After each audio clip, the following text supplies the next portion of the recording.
Act 2. Next day at 11 a.m., Higgins Laboratory in Wimpole Street. It is a room on the first floor looking in the street and was meant for the drawing room. The double doors are in the corner to the right, two file cabinets at right angles to one another against the wall. In this corner stands a flat writing table on which are phonograph, a laryngoscope, a row of tiny organ pipes with a bellows, a set of lamp chimneys for singing flames with burners attached to a gas plug in the wall by the India rubber. What the fuck? Yeah, India rubber tube. Sorry guys, I don't need to be racist, but yeah, it says India rubber. I haven't heard. It's written in like, oh yeah, you know, one word thing, INDIARUBB. Yeah. Something, maybe printing mistake or something that I should be aware about, but yeah, I don't know. So let's move on. Several turning forks of different sizes, a life-size image of half a human head showing in section the vocal organs, and a box containing a supply of wax cylinders for the phonograph. Further down the room on the same side is a fireplace with a comfortable leather-covered easy chair at the side of the hearth nearest the door, and a coal scuttle. There is a clock on the mantelpiece. Between the fireplace and the phonograph table is a stand for a newspaper. So yeah. So moving on. On the other side of the central door to the left of the visitor is a cabinet of shallow drawer. On it is a telephone and the telephone director, the corner beyond, and most of the side wall is occupied by a grand piano with the keyboard at the end furthest from the door, and a bench for the player extending the full length of the keyboard. On the piano is a dessert dish heaped with fruit and sweets, mostly chocolates. The middle of the room is clear. Beside the easy chair and the piano bench and two chairs at the phonograph table, there is one stray chair. It stands near the fireplace. On the wall engraving mostly Pyrenees and Mezzotine portraits. What the fuck that is? Pyrenees. Let me search. Let me see. Just give me a second guys, we'll see about what it is we are dealing with this time. Yay. I hope you guys are enjoying, you know. I was free today, you know, like one of the Sundays thing, so thought let's do some fun.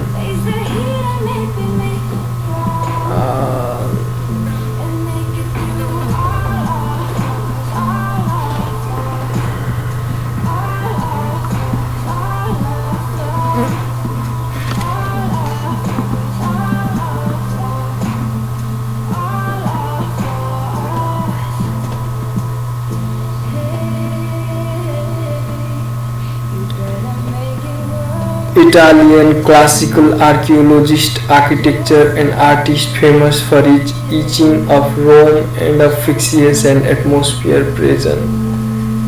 Carceri di Invenzione. Fuck the shit, yeah. No disrespect, just yeah. He was the father of Francesco Pyrenees, Laura Pyrenees, yeah. Seems like some archaeologist, right? So Mezzotine must, we can presume that's the wrong thing. Let's see.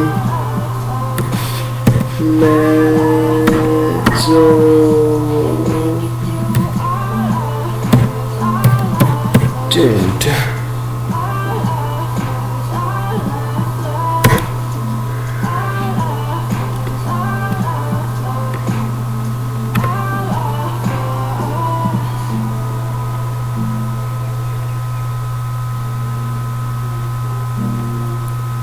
So a print made from an engraved copper of a steel plate, the surface of which, what the fuck it says, let me read, which has been scraped and polished to give areas of shade and light respectively. The technique was much used in the 17th, 18th and early 19th century for the reproduction of painting. A series of mezzotints produced in early 19th century. So, that's cool. That's cool. Good reference. Kind of pain in the ass, but yeah, finally we got it, guys. Let's move on.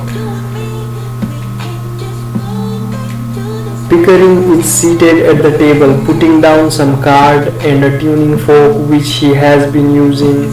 Higgins is standing up near him, closing 2 or 3 file drawers which are hanging out. He appears in the morning light as a robust, vital, appetizing sort of a man of 40 or thereabouts, dressed in a professional-looking black frock coat with a white linen collar and a black silk tie. He is of energetic, scientific type, hotly, even violently interested in everything that can be studied as a scientific subject. Oh shit, this kind of people are fucking brutal. Yeah. And careless about, sorry for the comments, sorry. And careless about himself and other people, including their feelings. He is in fact, but for his ear and size, rather like very imperious baby, taking notice eagerly and loudly and requiring almost as much watching to keep him out of unintended mischief. His manner varies from genial bullying when he is in good humor to stormy petulance. Petulance means like the class worker, right? I don't know, let me see. Like it must be like pigeon thing. Petulance.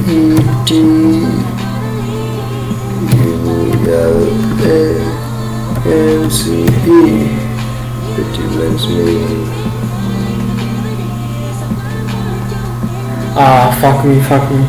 The quality of being childishly sulk or bad tempered. Sorry guys.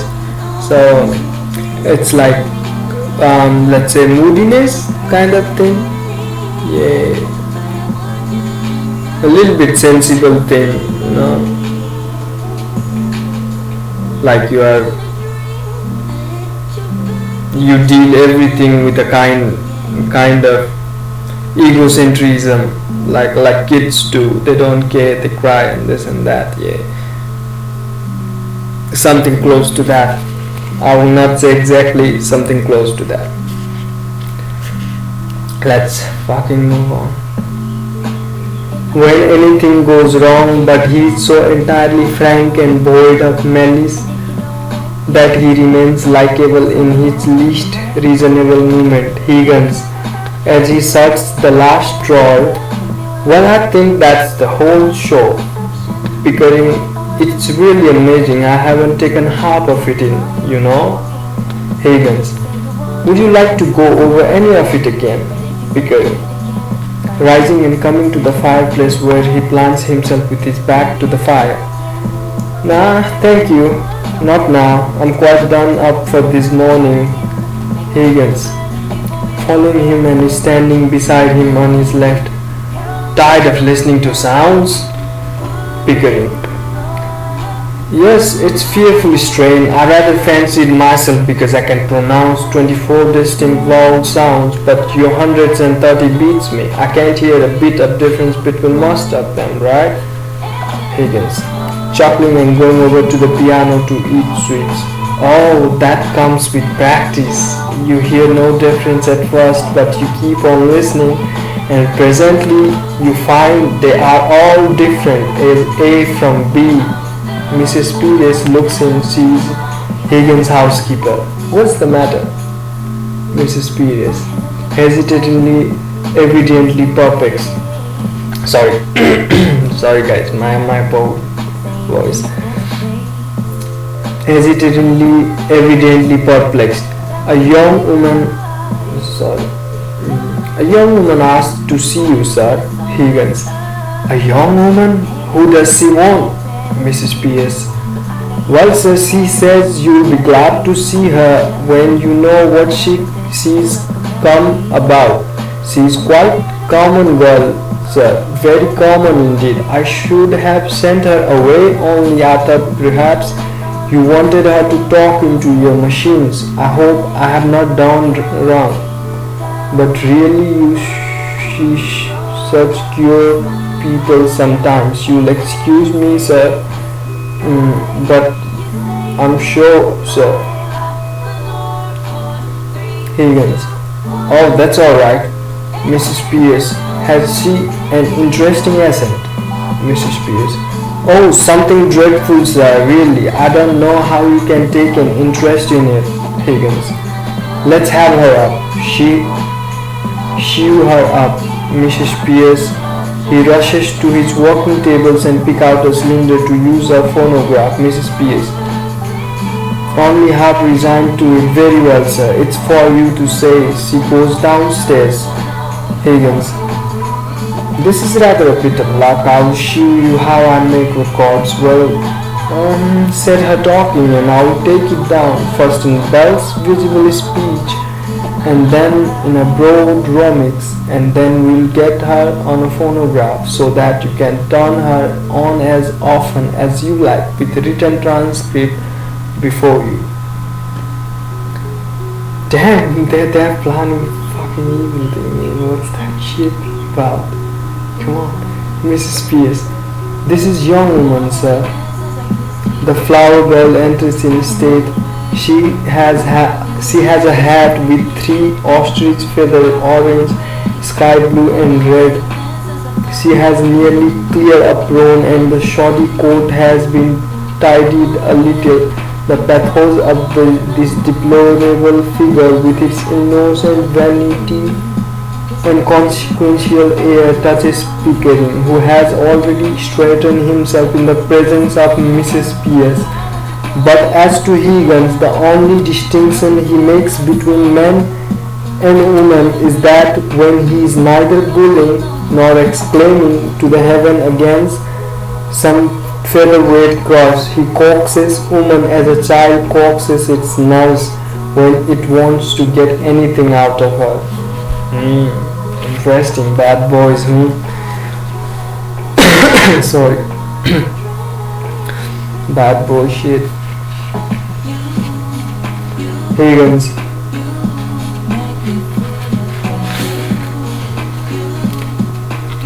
Brusquely recognizing her with unconcealed disappointment and at once baby-like making an intolerable grievance of it. Why, this is the girl I jotted down last night. She's no use. I have got all the records I want of the Listen group lingo and I'm not going to waste another cylinder on it. To the girl. Be off with you. I don't want you. The flower girl. Don't you be saucy. You ain't heard what I come for yet. To Mrs. Pierce, who is waiting at the door for further instruction. Did you tell him I come in a taxi? Mrs. Pierce. Nonsense, girls. What do you think a gentleman like Mrs. Higgins care what you came in? The flower girl. Oh, we are proud. He ain't above giving lesson, not him. I heard him say so. Well, I ain't come enough. I can go elsewhere. Higgins. Good enough for what? The flower girl. Good enough for you. Now you know, don't you? I'm coming to have lessons. I am. And to pay for them to you. Make no mistake.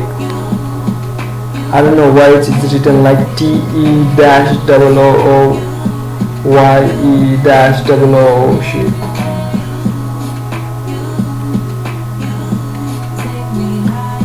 But yeah, maybe not going to too much, character. Maybe rude thing. Yeah. Let's move on.